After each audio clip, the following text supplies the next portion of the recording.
Meanwhile, we'll also be revisiting the recent reconciliation move to mend the cracks within the Labour Party by its vice presidential candidate Yusuf Datti Ahmed, and how this initiative is resonating with the parties in conflict and supporters alike. Shafiu Suleiman earlier had an interview with the INEC-recognized National Secretary of the party, Umar Farouk Ibrahim. We're going to take that report and then the conversation. Of course, we have the group politics editor of Daily Trust here in the studio, Clement Oloide. He will shed more light after we watch the interview that Shafiu had with the National Secretary. Allow Babure to be the national chairman of the party. You say no. You appeal. Then you went and joined INEC to appeal against the ruling in favor of your party. It was not Babure that took INEC to court. It was Labour Party. It was Labour Party that took INEC to court, because INEC should not leave the party without leadership. There shouldn't be a vacuum in leadership. They can't do that. They don't have that power. They are to regulate what is going on. But INEC, in their own, well, I don't know what is how they feel or what they're doing. They decided to take side, and we know INEC. We know INEC. So we took INEC to court. Then you joined them. When we got judgment at the High Court, they appeal. You join INEC to appeal again. We got judgment at the appeal court.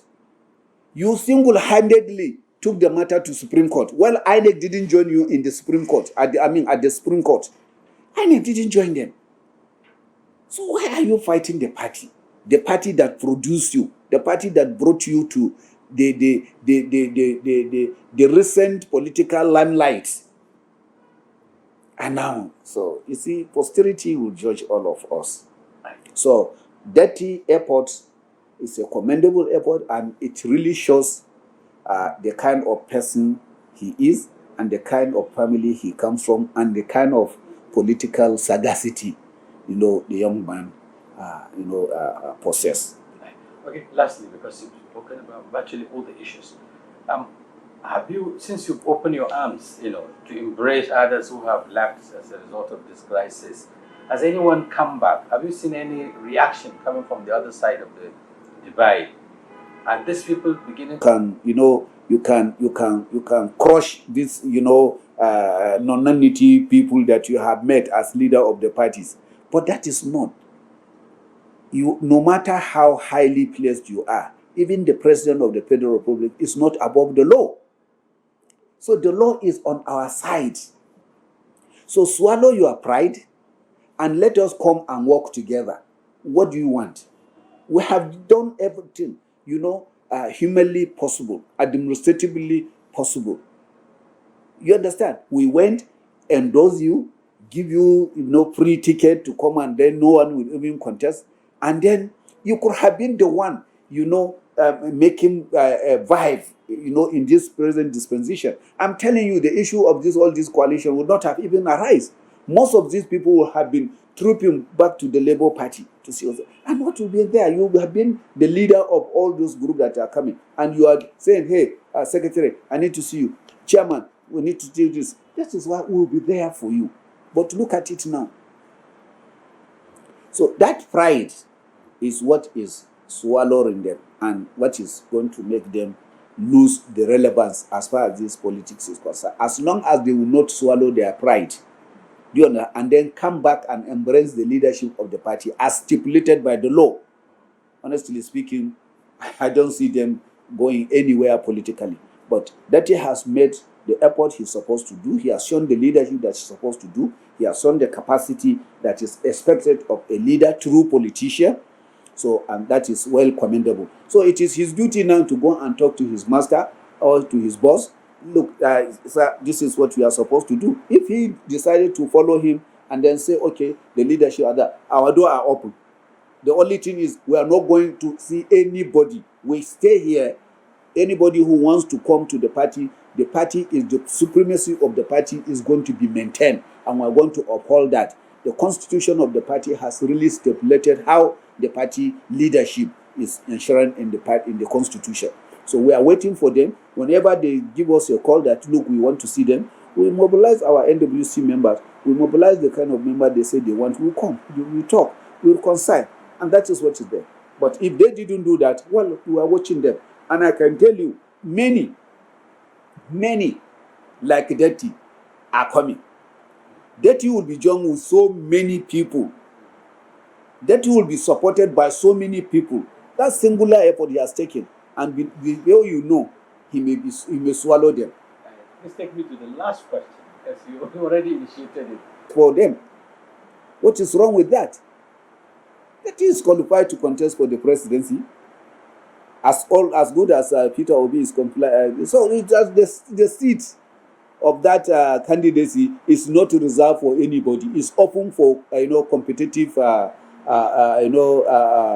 contest.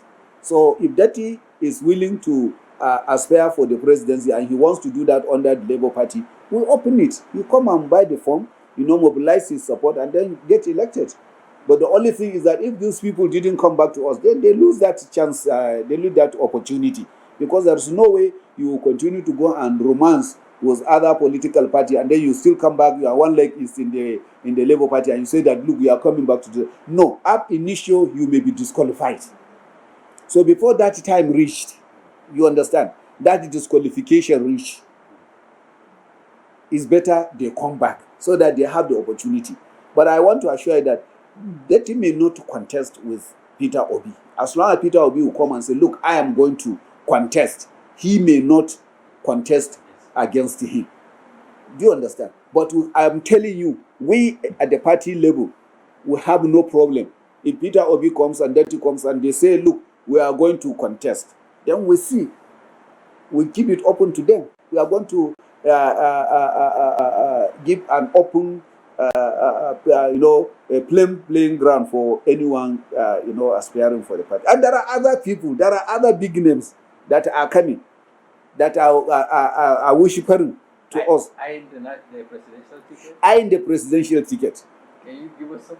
No, the time comes, they will be the one to say it. But we are having meetings with so many big men. They are coming, and the influential Nigerians. I'm telling you, some of them, if you hear their name, you start thinking, what is there in ADC? Welcome back. Of course, at the beginning of the program, we played a recorded interview conducted by Shafiu Suleiman with the National Secretary of the Labour Party, Umar Farouk Ibrahim, on the raging crisis in their once a famous party. We still have in the studio Clement Olede, who is our group politics editor, to put a context to what Umar Farouk was talking about. What do you think our viewers should make out of that interview? Because he was talking about the other side, they just went to court. Who are those in the other side? Because he was short of mentioning names. Thank you very much, Malamza, for having me, and viewers, thank you. It's been a very long time, long day. Yes. From the interview, basically the other group that Mala Umar Farouk was referring to, basically the Peter Obi and Alex Oti group, which has Senator Nenadi Usman as its interim national chairman. Nenadi Usman was appointed by their group about a week or so ago, and but after appointment as the interim national chairman, some development have changed and have more like put the Abure-led group in a very vantage position. And what development am I referring to? The vice presidential candidate of the party, yes, they've already made to Peter Obi, Senator Datti, Yusuf Datti, appeared at the NEC meeting organized by the Abure-led faction, and the group acknowledged his presence, where he also spoke, and he talked about his desire to foster peace. And I could remember he appeared a few days after that appearance. He appeared on this program where he put some context to the reason why he appeared, and that was where he clarified, or he asserted that he had to identify with them because as of that day, or even as of today, because nothing has changed from then to now, the position of the law is that the Abure-led group is the authentic national leadership of the Labour Party, based on the decision of the Supreme Court as interpreted by INEC, because INEC recognizes the Abure-led faction, which Umar Farouk is the national secretary. So, like I said earlier, these has put the Abure group in a very advantageous position. Going into the ADC coalition, they were more like people were thinking perhaps that's the end of the party. But now, after the interpretation of the Supreme Court judgment by INEC, it has placed the party structure back in their hands. And from what we've gathered so far, it's obvious that Obi has also, that's the presidential candidate, Peter Obi, has also recognized the position of the law in this. And Senator Datti said on this program that he had the backing of Peter Obi to appear at that.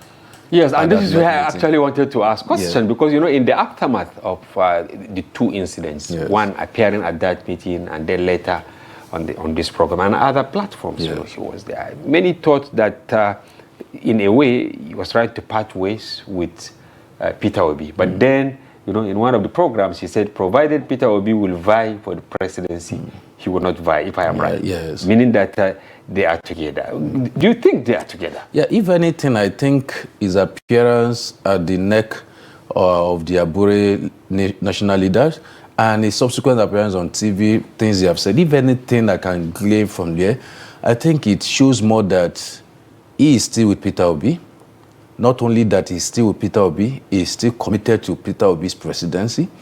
And I feel, from what we've gathered from observations and from political analysis, it looks more like Peter Obi may be strongly behind him mending the fences between the party structure. Because we've been hearing left, right, and center that Peter Obi getting what he desires from the ADC coalition might be difficult.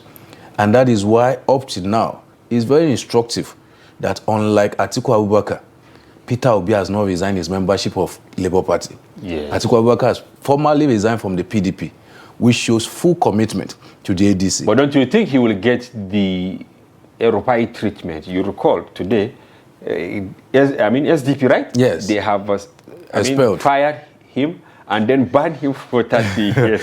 That's a whole lot of conversation on his own. Yes, but then I think that Peter Obi is preempting this.